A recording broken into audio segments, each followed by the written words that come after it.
البدع والأهواء، أهل البدع العقائدية وأهل البدع السياسية. نقول بيننا وبينكم السلف، بيننا وبينكم الكتب، كان فيقول البدع بيننا وبينكم. Bismillahirrahmanirrahim. Atau mungkin apa minta cari titik tengah lah, upahnya tolong dikurangi, jangan setinggi itu, walaupun itulah harga yang wajar, saling memaklumi situasi sekarang misalkan. Qala al-Imam An-Nawawi rahimahullahu taala,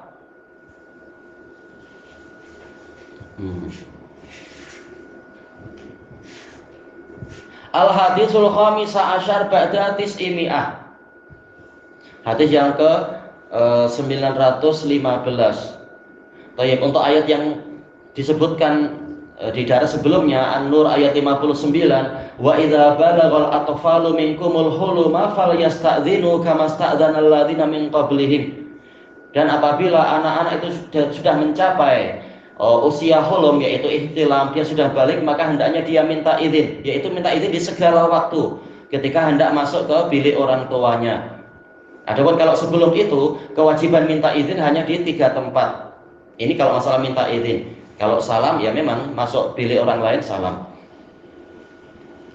Adapun masalah waktu, telah Allah Ta'ala sebutkan, yaitu apa? Sebelum subuh, kemudian waktu zuhur, dan setelah isya.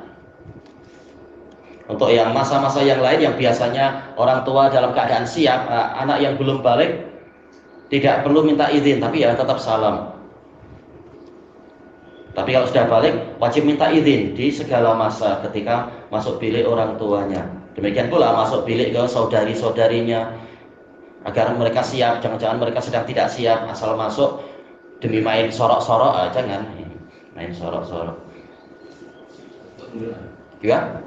Iya, ketok pintu, assalamualaikum, dan sebagainya. Baik. Hadis yang ke-915, an Abi Musa al-Asy'ari radhiyallahu anhu. Baik. Abu Musa siapa namanya ya? Abu Musa. Siapa nama Abu Musa? Oh, itu. Abdul Fatah ingat tak siapa nama Abu Musa itu? Tak ingat. Mobil aja yang harusnya ingat. Abu Adam sendirian tadi, seorang-seorang. Baik, beliau adalah Abdullah bin Qais Al-Yamani. Qala Rasulullah sallallahu alaihi wasallam, al-istidhanu salas, fa in udhina laka wa illa farji. Minta izin itu adalah sebanyak 3 kali. Kemudian apabila diizinkan untuk Anda, jawab syaratnya terhapus, takdirnya adalah apa? Fadkhul, maka masuklah. Wa illa, yaitu jika tidak diizinkan, farji, maka pulanglah. Muttafaqun alaih. Tayyib, hadisnya agak panjang sebenarnya, tapi dicari intinya di sini, yaitu tatkala Umar bin Khattab radhiyallahu an, beliau sedang mengurusi urusan sebagaimana dalam riwayat Bukhari Muslim itu dengan sebagian tabi'in. Tiba-tiba apa? Ada ketukan pintu. Assalamualaikum. Adkhul hada Abu Musa. Tak dijawab. Kemudian assalamualaikum hadal Asy'ari. Kemudian lagi assalamualaikum hada Abdullah bin Qais. Dia berusaha, Abu Musa ma'ruf, berusaha untuk mengikuti syariat.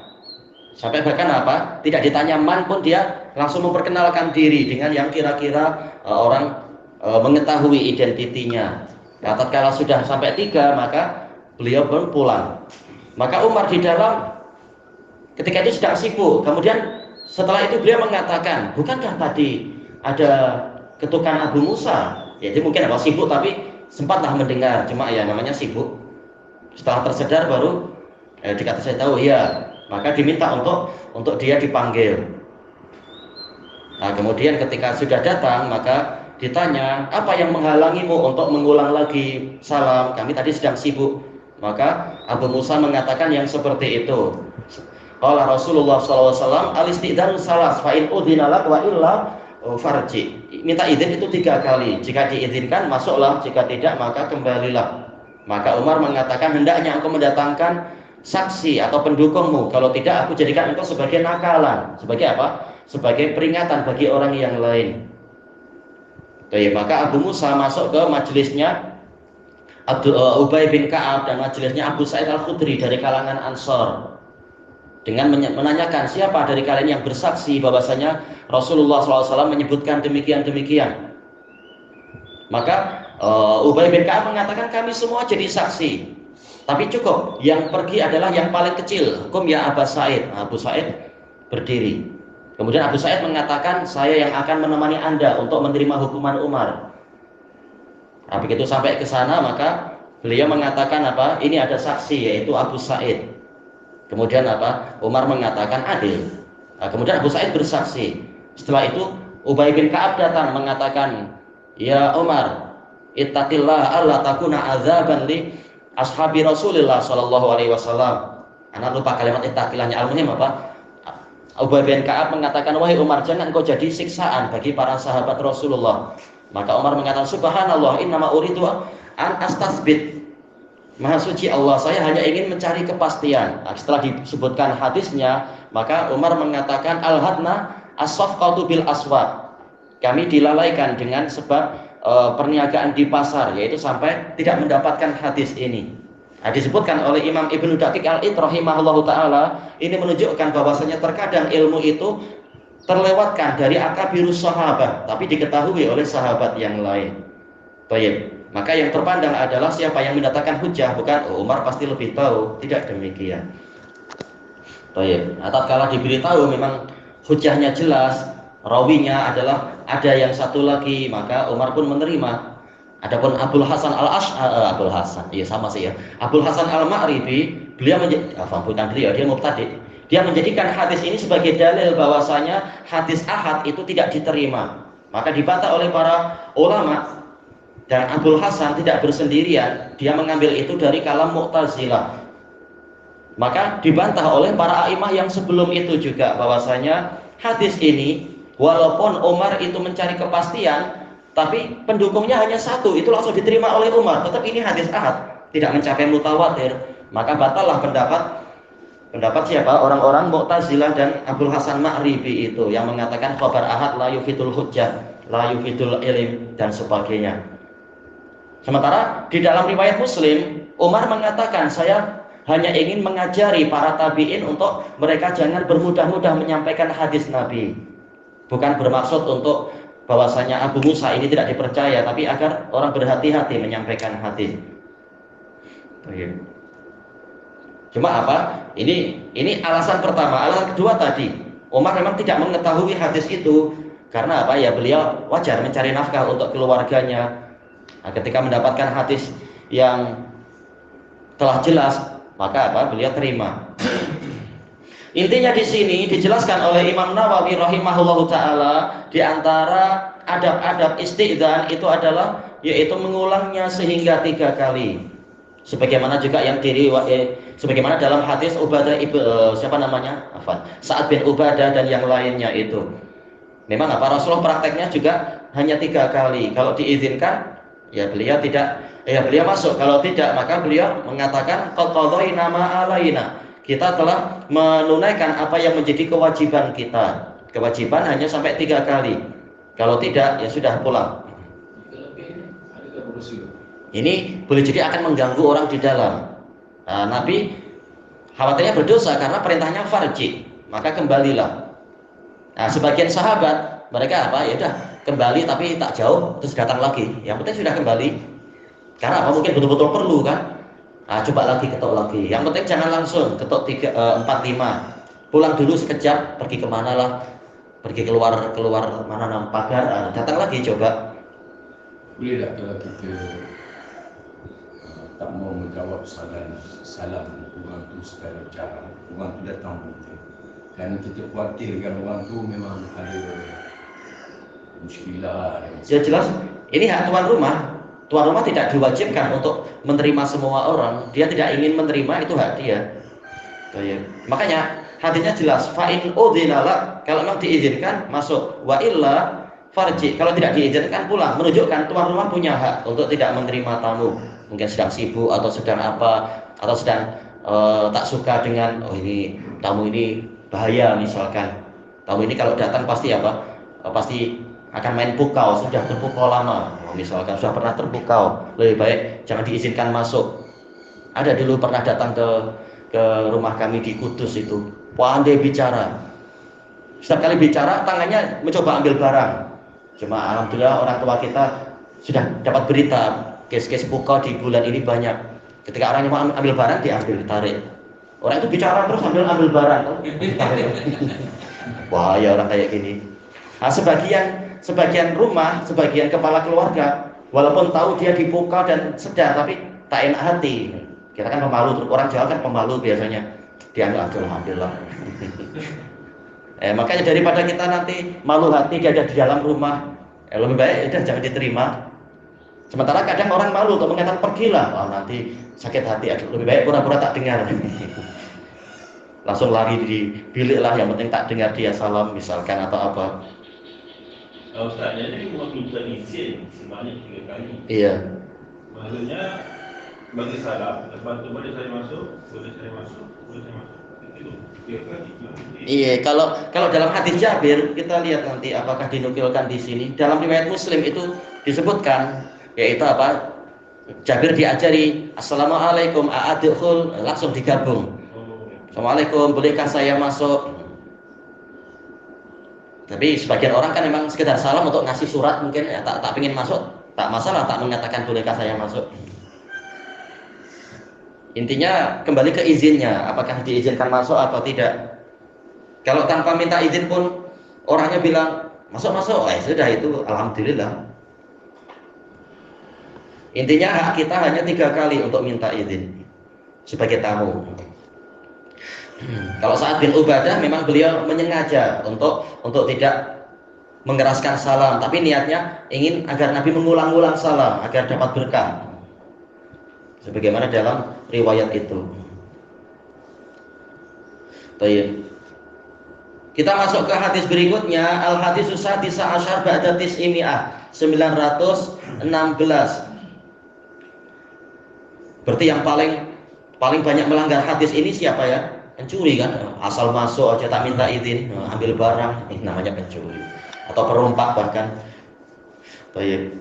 An Sahal bin Sa'ad radhiyallahu anhu mestinya ya. Qala Rasulullah sallallahu alaihi wasallam, inna ma ju'ila listi'dzanu min ajlil basar, muttafaqun alaih. Hanyalah minta izin itu dijadikan sebagai syariat demi masalah mata, yaitu untuk menghormati tuan rumah. Barangkali kalau orang asal masuk saja tanpa minta izin, nanti lihat sesuatu yang tidak layak dilihat. Lihat mungkin apa tuan rumah atau wanitanya di situ sedang nampak aurat atau apa namanya, rumah sendiri. Memang rumah untuk orang lebih bebas, namanya di dalam rumah. Tahu-tahu ada orang masuk tanpa izin dengan alasan ini kan kerabat sendiri, ini kan mungkin apa, saya kan sepupu dia, bahaya. Atau saya kan ipar dia dan sebagainya, padahal akan timbul bahaya dan seterusnya. Atau mungkin apa, kita sedang kebetulan nemu treasure, kita tak pengen lah tamu-tamu asal tengok, nanti jadi viral kita memiliki emas 2 kg, nanti ketahuan kita sedang kira-kira emas, makanya harus minta izin dulu. Tuan rumah mungkin punya rahasia, punya privasi, tak ingin dilihat orang atau apa. Baik, yang paling melanggar seperti yang telah kita lewati itu dalam masalah ini siapa? Para spy-spy itu ya, yang tengok kaum muslimin dari satelit sana itu suka mengintai. Naudzubillah. Baik. Nah itu kembalinya sebagaimana yang telah Ana sebutkan dari Al-Adabus Syar'i yang punya Imam Ibnu Muflih. Dan kalau tak salah Ana pernah dapatkan juga di dalam Al-Adab As-Sultaniyah punya Al-Mawardi. Ibnu Muflih dari kalangan Hanabilah, kalau Mawardi dari Syafi'iyah, yaitu hukum asalnya dilarang berdasarkan hadis Muawiyah ibnu Abi Sufyan radhiyallahu anhuma, yang mana sebenarnya bukan Muawiyah tapi siapa nama sahabatnya itu, Anda terlupakan, Abu Laila kalau tak salah. Dia datang kepada Muawiyah memberikan nasihat bahwasanya Rasulullah Shallallahu Alaihi Wasallam mengatakan kepada para waliul amr, pada wulatul umur, la tatabau auratil muslimin. Jangan kalian mencari-cari aib kaum muslimin. Fa innakum idza ittaba'tum auratihim afsattumuhum. Karena kalau kalian mencari-cari aurat kaum muslimin, kalian akan merusak mereka. Tiap orang pasti punya kekurangan, punya ini. Maka kalau zahirnya tidak ada apa-apa, tak boleh dicari-cari. Kita pun bahkan mungkin pencarinya pun punya aurat juga. Tapi selama zahirnya baik, kita hukumi sesuai hukum zahirnya baik. Tidak boleh sengaja dicari-cari. Mungkin ada kok di rumah dia cari-cari, tak boleh. Tetapi dijelaskan oleh para ulama tadi yang menulis kitab ada, kalau ada qarinah, sepertinya ada suara-suara bilang, oh saya 4 as, atau oh saya 4 king, oh ini sedang judi kok, tak boleh ditengok, boleh diperiksa. Atau ada suara-suara mungkin oh ini atau bau, ini bau khamar, boleh diperiksa, ada qarinah misalkan. Atau ada suara oh ini jangan-jangan ada perzinaan. Kan dia sudah cerai dengan istrinya, kenapa ada di dalam? Boleh diperiksa itu. Atau mungkin ternyata sedang nonton TV atau apa misalkan. Ya, diperiksa boleh, petugas boleh memeriksa. Yang penting ada qarinah. Kalau tidak ada tanda apapun tak boleh. Itu akan merusak kaum muslimin. Sementara hukum sesuai zahirnya. Alhamdulillah. Tak boleh kalau tidak ada tanda apa-apa. Nanti tahu-tahu rakyat marah dan menuntut juga, istana Anda juga harus diperiksa. Jangan-jangan ada lebih besar. Jangan-jangan. Itu tak boleh. Kecuali kalau memang ada tanda yang mencurigakan, boleh untuk diperiksa oleh para muhtasibin atau para petugasnya itu. Baik, hadis ini dilengkapi dengan bahwasanya ada seseorang yang dia mengintai celah-celah rumah Rasulullah SAW. Rasulullah sedar langsung kebetulan waktu itu beliau sedang membawa miskos, membawa sisir, mungkin sikat, mungkin ada bagian yang agak tajam, dikejar orang itu, ditusuk-tusuk di lubang tempat dia mengintai, hampir aja matanya kena itu. Baik, nah ini boleh yang seperti itu karena dia matanya telah berbuat jinayah. Berarti apa? Masuk dalam adab, yaitu sebelum orang melihat isi rumah dia wajib minta izin. Lalu bagaimana ya? Jadi tamu baik-baik, bukan asal mengintai di balik pintu dan sebagainya. Yang susah adalah dulu waktu masih masa itu kan ya. Berapa ya? Mungkin 30-40 tahun yang lalu rumah-rumah di kampung kan cuma dari bambu yang disusun-susun itu. Kadang ada lubangnya atau apa. Atau mungkin rumah yang dari kertas ya senang dilubangi, itu kasihan. Tidak menjaga istilahnya kurang terjaga kehormatannya dari para penjahat. Baik ilahuna wallahu a'lam. Jika dia mintanya pada tingkap dia, dia digunakan tingkap dia. Jelas pengintainya haram, dia dosa. Kalau itu tanya jawab. Maksudnya karena sengaja tingkapnya besar. Itu tingkapnya besar dia besar itu dia. Intinya yang mengintai dosa karena mengintai tanpa izin. Tapi tuan rumahnya salah sendiri, tingkap besar-besar misalkan seperti budaya di beberapa desa itu. Seakan-akan memang lihatlah isi rumah saya kaya, sengaja. Yaitu salah sendiri. Dia yang membuka pintunya. Pakai manipulasi tak boleh. Apa itu? Kalau untuk nazar wanita boleh, seperti dalam hadis Jabir itu. Tapi yang untuk dinador bukan untuk semua orang. Memang dia pengen nador wanita itu tapi malu untuk datang langsung. Sebagian sahabat naik pokok tengok, tapi bukan tengok yang lain, memang tengok yang itu yang fit-in. Kalau tengok yang lain-lain haram. Hanya yang Nabi izinkan hanya yang hendak dinador. Bapaknya tahu nanti dilastik, wah ya. Hendak dinador. Maksudnya Ketika dia ingin meminang, kan Nabi menyuruh untuk tengok dulu. Nah, ada yang berani, gentleman datang, ada yang malu-malu, takut-takut. Akhirnya ya sudah mengintai dengan cara lain. Nazar pun banyak kubur. Memang ada. Makeup. Oh maksudnya wanitanya. Oh ya. Mungkin dia Nak teropong nak tengok yang original ni. Iya, itu hak orang yang melihat. Ya memang harus saling jujur. Tapi si wanitanya berhak untuk apa, membatasi. Jangan seperti pendapat Ibnu Hazm, boleh lihat semuanya.